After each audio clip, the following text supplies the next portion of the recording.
the founder of the revolutionaryact.com, Rod Thomson, who also happens to be the president of the Sarasota Republican Club. But Rod, why don't you tell us what is the revolutionaryact.com? The revolutionaryact.com is a website that I founded about a year ago. Now has multiple writers for it, including writers from the Gulf Coast. And the name comes from the book by George Orwell, 1984, in which he says, in a time of universal lies, telling the truth is the Revolutionary Act. You know what? Maybe I could be one of your columnists. Sure. Submit me something and I'll see.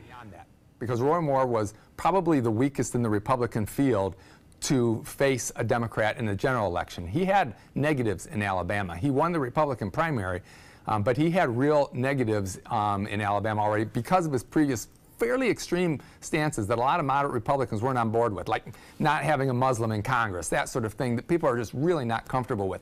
So he was already weakened. Then when you have these, somewhat credible sexual misconduct accusations against him, even though they're 40 years old, particularly, I'm going to say particularly among conservative Republican women voters, that's a really big hurdle. You combine all that together, and they didn't come out all at once. They come out one after another after another. It kept adding up. And the last thing, his responses were awful. When he appeared on Sean Hannity, he totally fumbled his explanations of it. So I think it's really a one-off, a kind of perfect storm there. There must be some kind of erosion if nationally it's down to 32%. Well, one would assume. I mean, we see polls kind of all over the place. Monmouth is one of them. Rasmussen is one nobody on the left likes. Yes, because it's not accurate. Okay, well, okay, that's one possible take on it. But the problem with reading any of those polls is that he was unpopular before he won election, too. And that was a unique election with a very weak Democrat candidate. But I think that what you see with Trump is a very difficult president to poll when it comes to trying to extrapolate what that could mean during an election. A lot of Republicans look at the tax plan that's in Washington as America gets a tax break. Obviously, the stock market is doing terrific, but there are a whole lot of people who are watching us right now who are not fully participating in the stock market. They don't have 401ks. And the tax cut in the GOP plan, some $1,100 for a family of four, a lot of people might think that is chump change.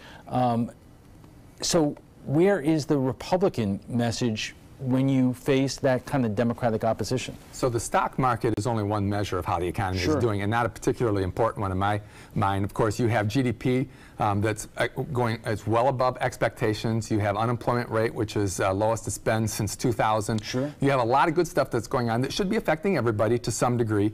And so the fact is, in the tax plan, the challenge there is, if you believe, like conservatives like I do, that if you put more taxes out of government and into private hands, the market mechanisms will goose the economy, and more people will be employed, more people will be paying taxes. Eventually that tax cut gets more than paid for. And that helps everybody. However, that philosophy can only be accomplished if the tax cuts are actually enough to goose the economy, and that can only be done at the top end because that's where all the taxes are being paid. Okay. I wanted to come back to one thing she said earlier, if I could. She said about Republican presidents have blown a hole in the deficit.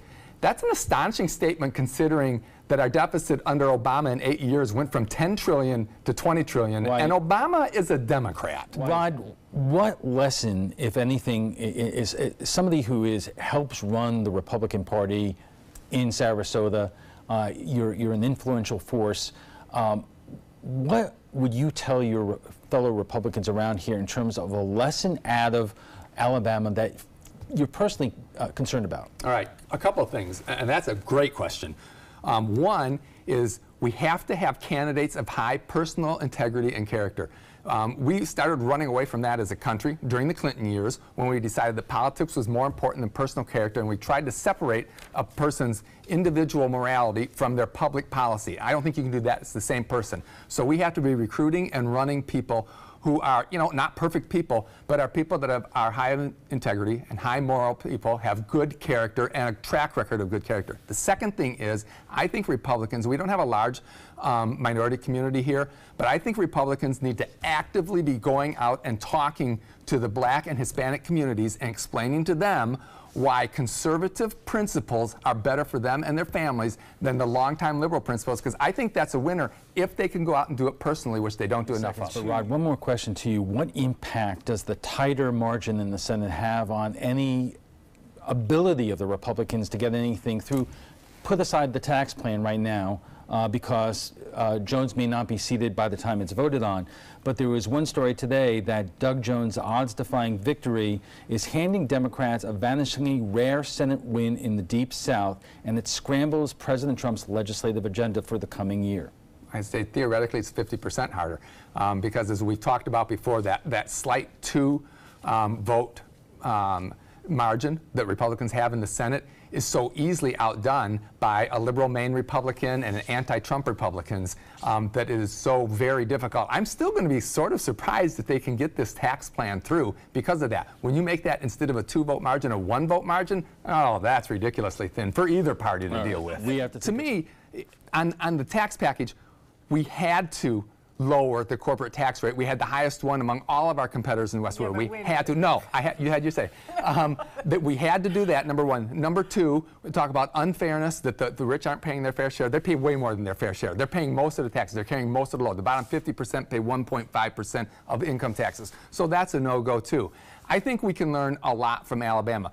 But one of the things we can learn from practically every election that I pay attention to, if conservative Republicans run on conservative principles and don't play games trying to slice and dice the electorate in certain ways, Hispanics, women, gays, and win it that way, if they just say conservative principles are better for everyone, that's a winning message. We'll have to leave.